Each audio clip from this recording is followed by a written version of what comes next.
Hello friends, कैसे हो आप सब लोग। आई होप आपकी प्रिपरेशन चल रही होगी। तो ये वीडियो मैं जो बना रहा हूँ वो है जिनके मार्क्स 45 से 55 के बीच में वेरी कर रहे हैं, ठीक है, आरआरबी पीओ में। तो और वो क्या है कि जो 45 वाले हैं वो सोचते हैं कि हमारे 54 से 55 आ जाएं, और जिनके 52 से 55 के बीच में वो बोल रहे हैं 60 आ जाएं, ठीक है। तो मैं मेरे मार्क्स अभी तक जो रेंज आ रही है वो 60 प्लस में आ रही है, और मैक्सिमम अभी मेरे 72 पॉइंट समथिंग आज तक आए हैं, ठीक है। तो मैं आपको वो चीज़ें बताने वाला हूँ जो चीज़ें मैंने इम्प्लीमेंट की है और मैं करता आ रहा हूँ, ठीक है। तो आप पूरा वीडियो देख लेना। यदि वीडियो देखोगे तो आपका भला होगा, नहीं देखोगे तो जो वीडियो देखा उसका भला हो जाएगा, ठीक है। तो आपके ऊपर डिपेंड करता है ये। तो मैं कुछ चीज़ें बताने वाला हूँ कि मॉक में ये चीज़ें ऐसे करो ताकि आपको आइडिया हो जाएगा। तो आप पूरा वीडियो देख लेना, ठीक है। कुछ नहीं, छोटा सा वीडियो है, 5-6 मिनट जो भी लगेंगे। अब तो देखना तो है ही, क्योंकि आपको यदि अपने मार्क्स बढ़ाने हैं तो बाकी आपकी मर्जी है।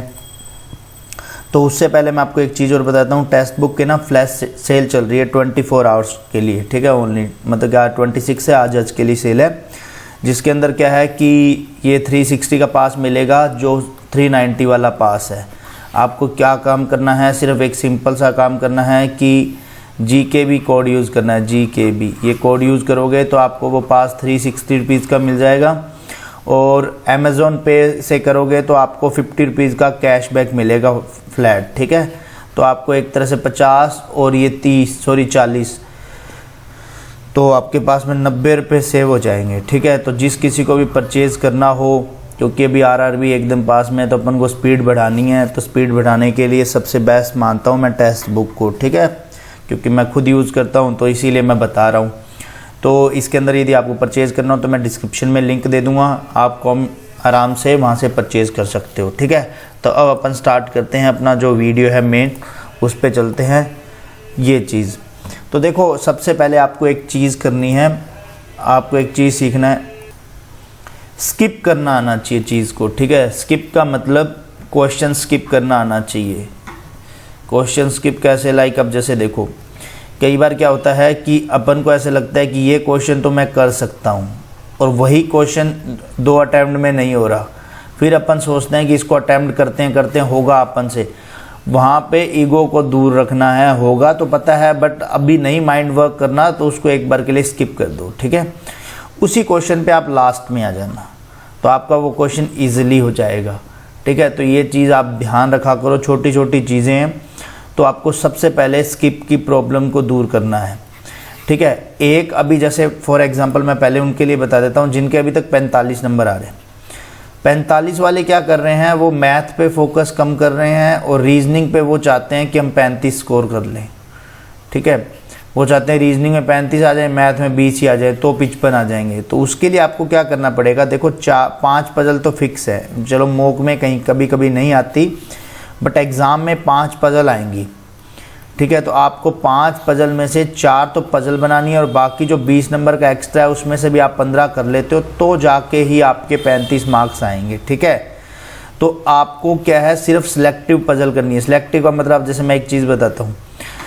अब क्या है कि जैसे फॉर एग्ज़ाम्पल मेरा स्क्वायर बेस पजल मेरी स्ट्रॉन्ग है, एक फ्लैट एंड फ्लोर है, ठीक है, वो मेरी स्ट्रॉन्ग है। मेरी अनसर्टेन नंबर पजल है वो स्ट्रॉन्ग है, ठीक है। एक मंथ एंड डेट वाली स्ट्रॉन्ग है। तो मेरे को क्या करना है, ये 4 पजलें ही मैंने रिपीट मोड पे जब भी मॉक दूंगा तो मैं ये बनाऊंगा ही बनाऊंगा, क्योंकि ये एग्ज़ाम में आने वाली ही है, ठीक है। और वहाँ पे भी एग्ज़ाम में भी अब कोई थर्ड टाइप की पजल आती है, आप सोचते ये ईजी है, ये वाली बनाता हूँ। जैसे डबल वेरिएबल फ्लोर बेस आ जाती है। वेरिएबल फ्लोर बेस कैसे कि जैसे 7 फ्लोर दे रखे हैं, 1 2 3 4 5 6 7, और इसमें ABCD जो भी बैठे हैं, उसके बाद में यहाँ पे कोई वो अलग अलग तरह के फ्रूट लाइक करते हैं, कोई बनाना लाइक करता है, कोई मैंगो लाइक करता है, ठीक है। तो ये डबल वेरिएबल है आपकी। इस पर आपको मानता हूँ वो हो जाएगी पजल, ठीक है। बट आपकी एक बार आपने प्रैक्टिस इनकी की है ना, तो आप पहले ये कर लो फिर ये कर लेना, ठीक है। आप इस चीज़ का आप थोड़ा सा ध्यान रखा करो, क्योंकि अब देखो रीजनिंग के अंदर तो पजल सारा बेस्ड ही पजल पे है। और एक पजल को ऐसे मत सोचा करो यार इस पे 3 मिनट लग रहे हैं तो मेरे को 2.5 मिनट करने हैं। तो मैं आपको एक चीज़ बताता हूँ, किसी पजल में 3 मिनट लग रहे हैं तो आप प्रैक्टिस करते रहोगे तो वो पजल पे 2 मिनट 45 सेकेंड लग जाएंगे। अब देखो 15 सेकंड बचते हैं, 15 सेकंड को अपन 20 से गुणा कर लेते हैं, 300 हो गया। 300 का मतलब कितना हो गया, ऑलमोस्ट 5 मिनट हो गए, ठीक है। तो आपको क्या करना है, ऐसे सेकंडों से टाइम बचाना है। ऐसे नहीं बचेगा कि हाँ यार हर चीज़ से, आपको ये नहीं है कि 3 मिनट की पजल है मैं 1.5 मिनट में कर दूँ, ऐसा नहीं होगा, उसके लिए टाइम लगता है। बस आपको ये सब चीज़ें करनी है, ठीक है। आप पहली चीज़ें तो रीजनिंग के अंदर ये चीज़ें करो। एक पहला मैंने स्किप वाला बता दिया और एक ये बता दिया। अब देखो मैथ में क्या है, मैथ में आप करते क्या हो, आपका फिक्स है, माइंड सेट ही आपने सेट कर रखा है कि यार मुझे तो क्वाड्रेटिक करना है, बोर्ड सिंप्लीफिकेशन करना है, DI करना है, DI 2 आता है, और सिंप्लीफिकेशन मतलब अप्रोक्सीमेशन करना है, और रॉन्ग नंबर सीरीज या मिसिंग नंबर सीरीज, बस इसी पे ही आप फिक्स रहते हो। और जैसे कई क्वेश्चन होते हैं पार्टनरशिप, परसेंटेज, ये रॉन्ग नंबर से भी इजी होते हैं, बट अपना माइंड सेट वो चीज़ें करता है कि हाँ उन पे अपन रॉन्ग नंबर को अपन क्या कर देते हैं, ईगो पे ले लेते हैं कि हाँ यार ये तो मैं सोल्व कर सकता हूँ, कुछ और मेथड होगा, ठीक है। आप 2 अटेम्प्ट मारो, होती है तो सोल्व करो, ठीक है, नहीं तो अदरवाइज स्किप करके। ये अर्थमेटिक के 2-3 क्वेश्चन होते हैं जो ईजी होते हैं। अब लाइक जैसे पिछली बार क्या चल रहा था, एक DI के साथ में दूसरी कैशलेट आ गई थी, ठीक है। तो अब यहाँ पे कैशलेट, अब कोई सोचता है कि यार कैशलेट की बजाय मैं ये कर लेता हूँ, तो यहाँ पे अब आपको डिसीजन लेना है कि मुझे 5 अर्थमेटिक के क्वेश्चन करने हैं या फिर ये DI करनी है, ठीक है। DI मैं एक चीज़ बताता हूँ, यदि DI होगी तो 5 नंबर मिलेंगे, DI होगी तब मिलेंगे 5 नंबर। और अर्थमेटिक में क्या है, देखो इसकी कोई शॉर्टी नहीं है, 50-50 पे हो जाओगे जब इसको सॉल्व करने लगोगे। अब 5 में से यदि आपने 3 अर्थमेटिक कर लिए तो 3/5, और यहाँ पे 0/5 आ रहे हैं, यदि नहीं हुआ तो यहाँ 3/5। तो ये आपको सोचना है कि हमें पहले क्या चीज़ अटेम्प्ट करनी है, ठीक है। थोड़ा सा माइंड में रखो कैलकुलेट करके कि हमें इतना करना है। अब जैसे लोग पता है कि पेपर देने से पहले सोच लेते हैं कि यार मुझे पहले ना 35 रीजनिंग में लाने हैं, 20 मैथ में लाने। आप ऐसा बिल्कुल भी मत सोच के चलो, आप ये सोचो कि यहाँ पे 23 और यहाँ 22 मिनट रखो, ये 23 मिनट अपने आप 25 मिनट में हो जाएगा, फिर यहाँ 20 मिनट बच जाएंगे। यदि इसको आपने 25 मिनट रखा तो ये 27 मिनट पे जाएगा, मैं पहले ही बता देता हूँ।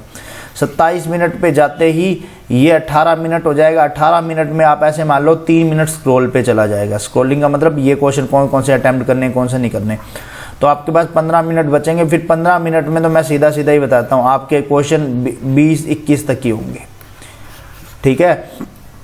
तो आप रीजनिंग को जितना हो सके 20 मिनट में करने की कोशिश करो। 25 में क्यों करना, वहाँ चलो वहाँ तो 25 लग जाएंगे, यहाँ पे तो आप मॉक में 20 मिनट में ट्राई कर सकते हो ना।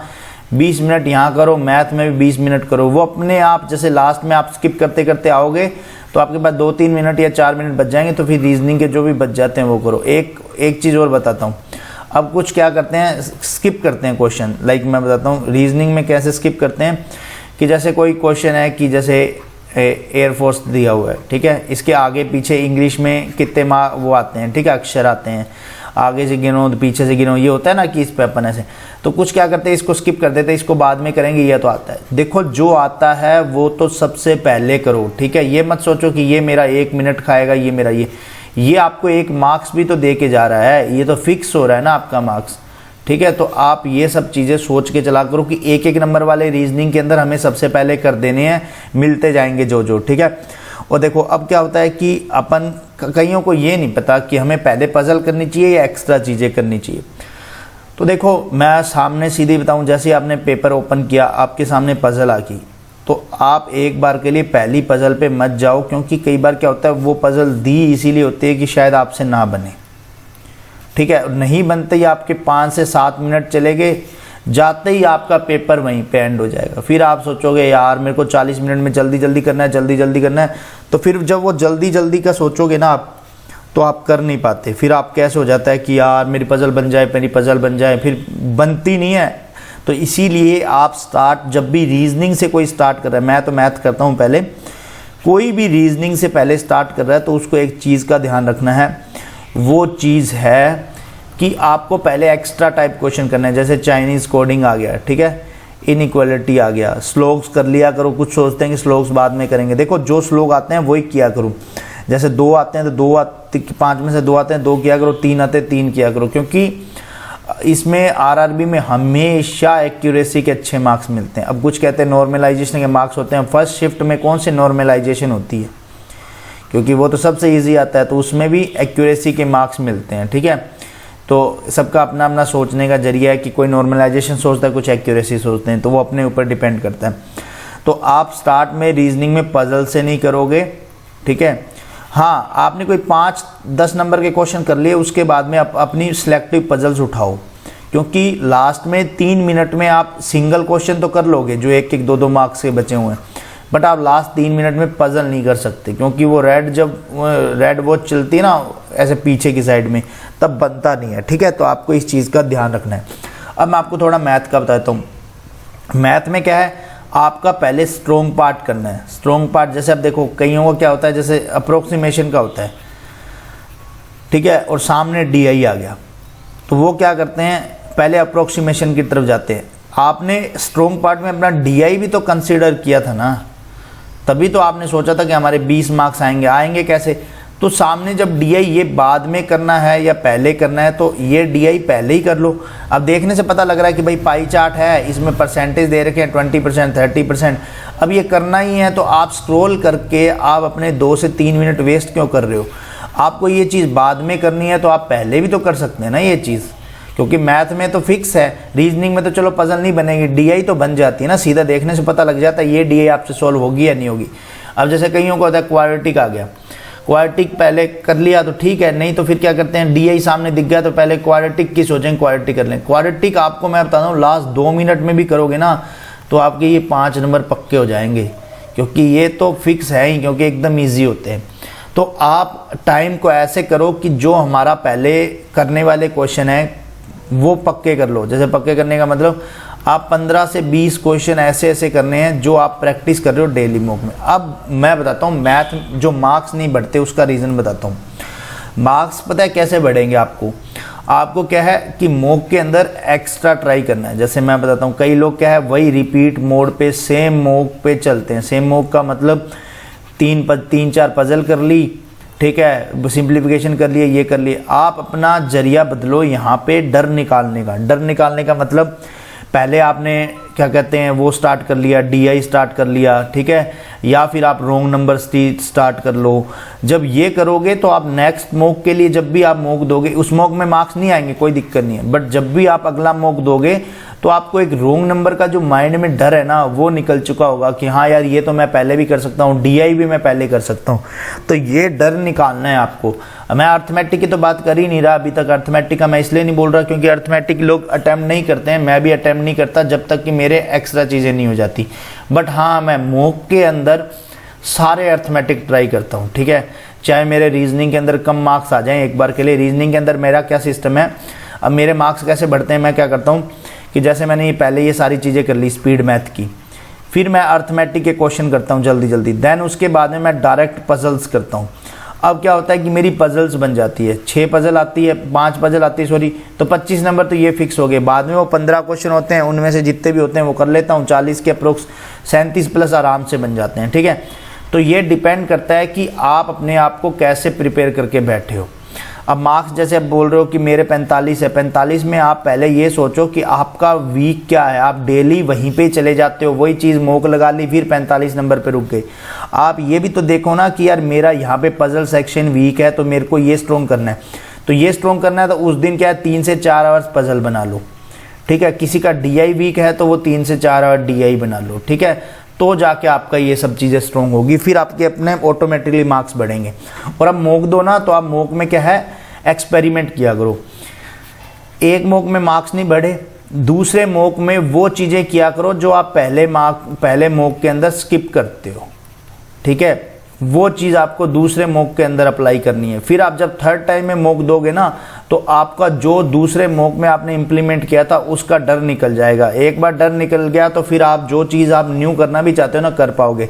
नहीं तो यहाँ पे बस वही 20 नंबर तक मैथ का सोचते रहोगे तो वहाँ 20 में से अब कुछ क्वेश्चन का ऐसा मिल जाए वहाँ 17-18 ही होते हैं, फिर आप वहाँ 17-18 है, यहाँ रीजनिंग में 35 है, तो आप वही 55 के आसपास बैठ जाओगे।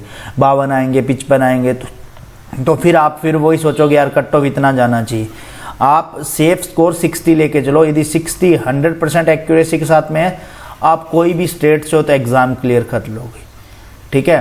अब 60 में ऐसा नहीं है कि 60 कट ऑफ जाएगी, 60 का यदि 100% एक्यूरेसी के साथ में है तो आपके 64 प्लस मार्क्स ही आएंगे, ठीक है।